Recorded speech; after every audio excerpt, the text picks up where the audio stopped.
Bismillahirrahmanirrahim. Assalamualaikum warahmatullahi wabarakatuh. Alhamdulillah wa syukurillah wa la hawla wa la quwwata illa billah. Pada kesempatan berbahagia ini, seyognya kita senantiasa bersyukur kepada Allah Subhanahu wa taala yang karena rahmat, berkat, hidayah dan segala yang Allah berikan di muka bumi ini selayaknya sangatlah baik untuk kehidupan kita. Alhamdulillah Rabbil alamin, wassalatu wassalamu ala asrafil anbiya'i wal mursalin sayyidina wa maulana Muhammadin wa ala alihi wa sahbihi wa sallam ajma'in. Dan tidak lupa juga kita panjatkan puja puji syukur kita dan salawat serta salam kita kepada baginda Rasulullah sallallahu alaihi wasallam yang karena keinginan beliau, kecintaan beliau kepada umatnya sehingga dapat kita menikmati yang namanya nikmat Islam, nikmat iman. Alhamdulillah, syukurlah.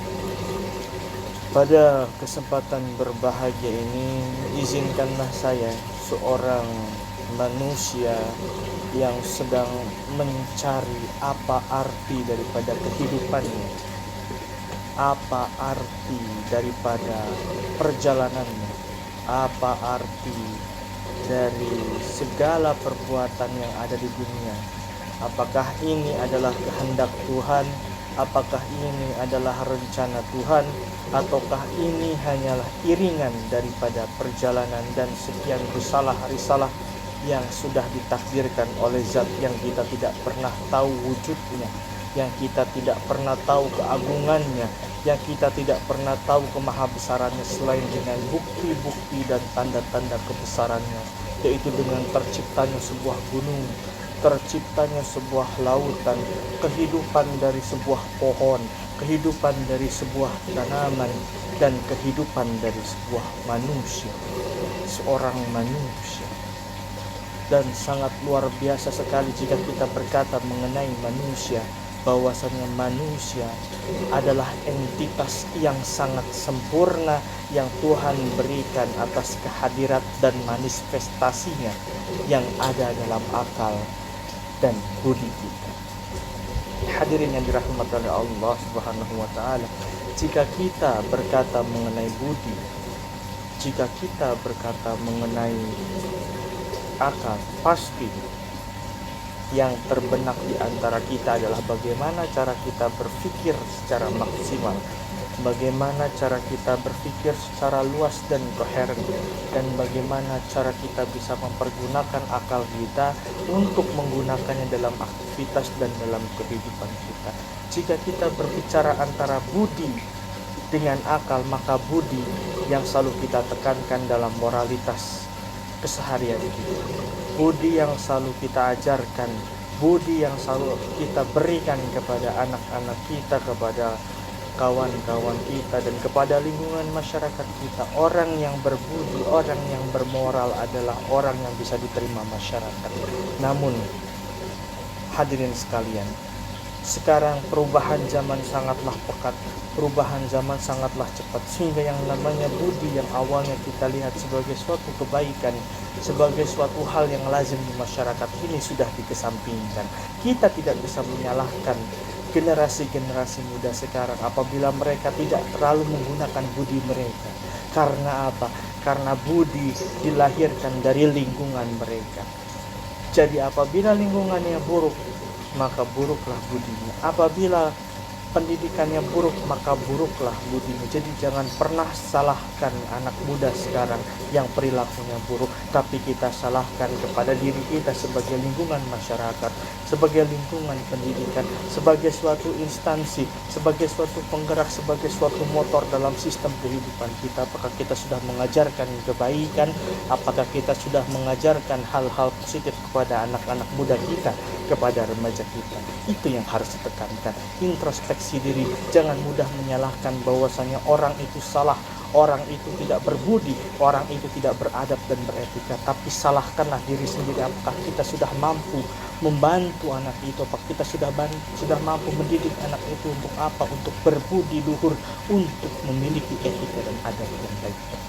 Jika kita berkata mengenai budi, maka banyaklah yang harus kita bahas, banyaklah yang harus kita benahi, karena semakin dewasa ini bumi, kehidupan, dan selayaknya semesta ini selalu menginginkan suatu perubahan, selalu terjadi yang namanya perkembangan, sehingga kita tidak bisa tuntut dan tekankan apa yang terjadi pada dulu dan sekarang. Korelasinya bisa sama, tapi perbuatan kita kepada mereka atau tindakan kita bisa jadi berbeda.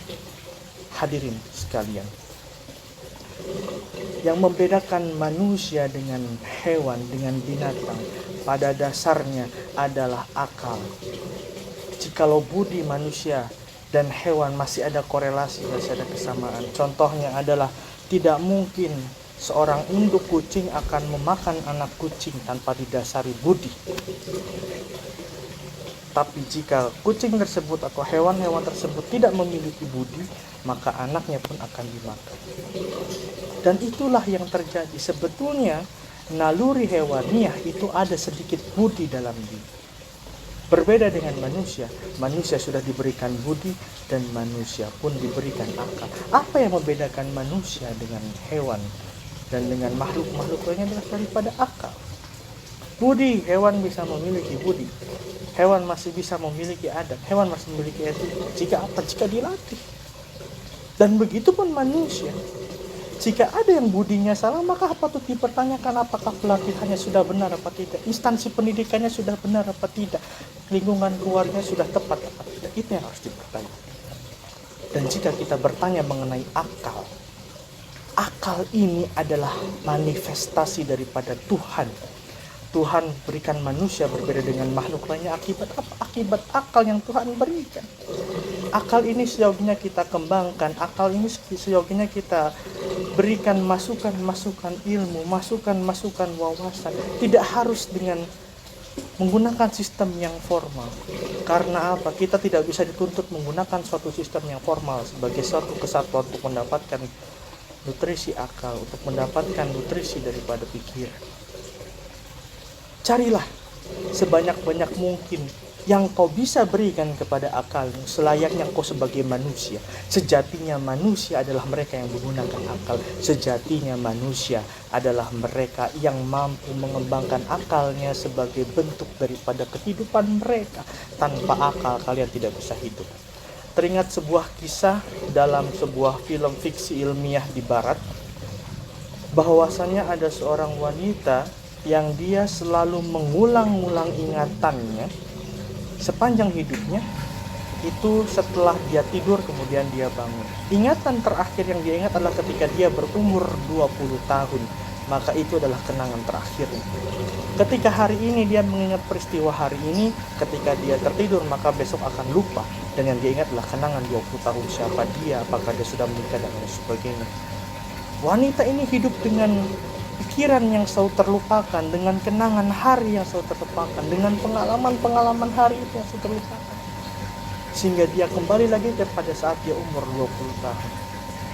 Hal tersebut terjadi bukan lantaran karena terlibat kecelakaan atau lain sebagainya, tidak. Tapi hal tersebut terjadi akibat suatu nikmat atau suatu gangguan yang terjadi dalam pikirannya.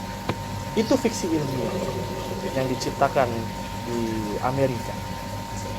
Bagaimana jadinya jika kita posisikan diri kita sebagai wanita tersebut? Setiap hari kita mengulang-ulang kejadian saat kita umur 20 tahun. Sementara kejadian hari lalu, kemarin-kemarinnya kita sangat melupakannya. Siapa kawan kita yang terbaru? Siapa musuh kita yang terbaru? Siapa orang yang kita harus tolong? Siapa yang kemarin kita gunakan untuk berbicara? Siapa yang kemarin kita ajak untuk berbicara? Kita lupa semua. Dan posisikan itu ketika Anda berada dalam kesedihan kehidupan. Jangan merasa kehidupanmu itu seperti kehidupan yang sudah kiamat. Jangan merasa kehidupanmu itu seperti akhir dari segalanya. Karena apa? Bersyukurlah. Tuhanmu masih memberikan engkau nikmat untuk mengingat, masih memberikan engkau nikmat untuk berpikir, masih memberikan engkau nikmat untuk menggunakan akal secara maksimal. Andaikan kau di posisi wanita tersebut, apa yang akan kau lakukan? Setiap hari kau tidak bisa mengenal Tidak, setiap hari kau tidak bisa mengingat kenangan. Dan yang ada dalam pikiranmu hanya apa? Hanya kenangan saat umur 20 tahun. Hadirin sekali, apa yang akan terjadi jika itu ada dalam diri kita? Maka yang pasti kesedihan, kekecewaan, dan ketidakterimaan dalam hidup pasti akan melekat dalam tubuh kita. Tapi apakah itu yang harus kita lakukan sebagai seorang manusia? Sementara Tuhan masih menggariskan umur kepada kita, sementara Tuhan masih menggariskan waktu untuk kita hidup menikmati kebahagiaan yang Tuhan berikan. Manusia pada hakikatnya hidup untuk bahagia. Bahagia dalam hal apa? Bukan bahagia dalam hal kesenangan duniawi saja, tapi bahagia untuk kesenangan setelah kematian. Bagi yang percaya dan bagi yang tidak percaya, maka percayalah kebaikanmu akan dibalaskan dengan kebaikan yang lain, dan keburukanmu akan dibalas dengan keburukan yang lain. Masih panjang yang harus kita bahas mengenai apa itu kehidupan, dan kenapa ada kehidupan, dan kenapa hanya itu saja yang ada dalam kehidupan. Masih banyak sekali yang harus kita bahas. Mungkin hanya segini pikiran yang bisa saya curahkan kepada para audiens sekalian. Karena apa? Karena keterbatasan, ketidaksempurnaan itu tidak bisa menjadi halangan untuk kita terus memotivasi diri untuk bangkit dan mencoba hal-hal yang baru. Hidup kita masih dalam lingkup kecil daripada kita menikmati seluruh dunia ini. Ilmuwan hanya bisa menembus 12 km dalam samudra. Ilmuwan hanya bisa menembus 12 km dalam kerak bumi. Tapi kita belum pernah tahu apakah ada samudra yang lebih dalam daripada itu, dan ada apa di sini. Kita belum pernah tahu ada apa dalam kerak bumi, dan ada makhluk seperti apa di dalamnya. Sehingga kita masih menikmati sepucuk dan secuil daripada dunia ini. Carilah terus dan kembangkanlah terus dengan berpikir, karena fundamental daripada berpikir adalah berfilsafat, dan berfilsafat memiliki prinsip utama, yaitu harus berpikir. Terima kasih. Wallahu a'lam bishawab, wabillahi taufiq wal hidayah. Wassalamualaikum warahmatullahi wabarakatuh.